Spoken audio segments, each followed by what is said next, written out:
জমজমাট ৪২তম আগরতলা বইমেলা। বইমেলার অষ্টম দিনে জ্ঞানবীক্ষণ প্রকাশনী এবং দিগন্ত প্রকাশনীর ২৭টি মূল্যবান বই প্রকাশিত বইগুলোকে কেন্দ্র করে বিশেষ করে পাঠকদের মধ্যে ব্যাপক আগ্রহ এবং উৎসাহ পরিলক্ষিত। প্রকাশিত বইগুলো পাঠকদের মন কাড়বে বলে সংশ্লিষ্ট লেখক, কবি, সাহিত্যিকদের আশা। গত ২১ ফেব্রুয়ারি আন্তর্জাতিক মাতৃভাষা দিবসে শুরু হয়েছে ৪২তম আগরতলা বইমেলা।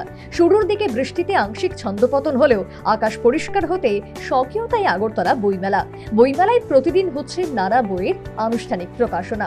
বুধবার অষ্টম দিনেও হাপানিয়াস্থিত আন্তর্জাতিক মেলা প্রাঙ্গণে জ্ঞানবীক্ষণ প্রকাশনী এবং দিগন্ত প্রকাশনীর উদ্যোগে ২৭টি বইয়ের আনুষ্ঠানিক প্রকাশ হলো। বইমেলার সাংস্কৃতিক মঞ্চে এই বই প্রকাশ অনুষ্ঠানে রাজ্যের বিশিষ্ট লেখক, কবি, সাহিত্যিকদের পাশাপাশি উপস্থিত ছিলেন নিউজ ভ্যানগার্ডের এডিটর সেবক ভট্টাচার্য, রাজ্যের বিশিষ্ট সাংস্কৃতিক ব্যক্তিত্ব সুব্রত চক্রবর্তী সহ অন্যান্য বিদ্বজন মহল। তবে এদিন যাদের বই প্রকাশ হলো সেই লেখকদের একাংশ এই গ্রন্থ প্রকাশ অনুষ্ঠানে উপস্থিত না থাকায় নিজ ভাষণে আক্ষেপ প্রকাশ করলেন নিউজ ভ্যানগার্ডের এডিটর সেবক ভট্টাচার্য। আক্ষেপ হলো ২৯টা বই আবরণ উন্মোচিত হলো।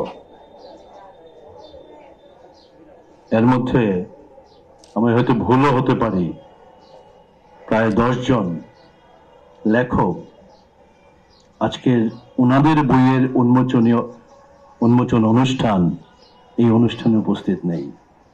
আমরা নিজেরা যদি আগ্রহ না দেখাই নিজেদের বই সম্পর্কে, মানুষ কি করে আগ্রহ দেখাবে? যাই হোক, এগুলো তো থাকবেই। তারপরও কাজ হচ্ছে ভালো। দুটো প্রকাশনা সংস্থাও দারুণ কাজ করছে। প্রত্যেকবার বইমেলায় বা বইমেলার বাইরেও বিভিন্ন সময় আমরা দেখি এটা সামাজিক দায়বদ্ধতা নিয়ে, এটা ব্যবসা হলে পরেও সামাজিক দায়বদ্ধতা রয়েছে এই ব্যবসার। আমাদের প্রাণের সাথে এই ব্যবসার যোগ। পাশাপাশি নিজ ভাষণে রাজ্যের বিশিষ্ট সাংস্কৃতিক ব্যক্তিত্ব সুব্রত চক্রবর্তী বলেন, একটি বইমেলায় কোনো প্রকাশক সংস্থার এত সংখ্যক বই প্রকাশ কৃতিত্বের শামিল। ১৪টা বই একটা বই মেলাতে ত্রিপুরার স্থানীয় প্রকাশনার দ্বারা প্রকাশ হওয়া, এটা খুব কম সংখ্যক প্রকাশকদেরই এটা হয়। আরো বেশিও হয় কারো কারোর, কিন্তু তাদের সংখ্যাটা কম, যাদের মানে ১০-এর উপরে বই প্রকাশিত হচ্ছে একটা বই মেলাতে।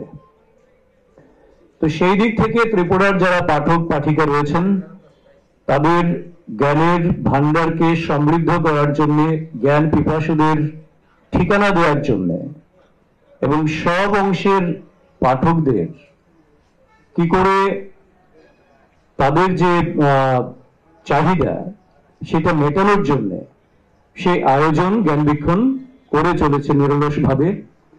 তো অবশ্যই অনুষ্ঠানে উপস্থিত কবি, সাহিত্যিক, লেখকরা নিজ নিজ ভাষণে প্রকাশনিক সংস্থা জ্ঞানবীক্ষণ ও দিগন্তের এ পর্যন্ত বিভিন্ন প্রয়াসের সাধুবাদ জানান। এদিনের প্রকাশিত বইসমূহ রাজ্যবাসীর, বিশেষ করে পাঠকদের আকর্ষণ করবে বলে সংশ্লিষ্ট বক্তাদের অভিমত। সর্বোপরি পাঠকদের ব্যাপক উৎসাহ উদ্দীপনার মাধ্যমে বুধবার আগরতলা বইমেলার অষ্টম দিনে জ্ঞানবীক্ষণ এবং দিগন্ত প্রকাশনীর ২৭টি মূল্যবান বই প্রকাশিত। Bureau report, news vanguard.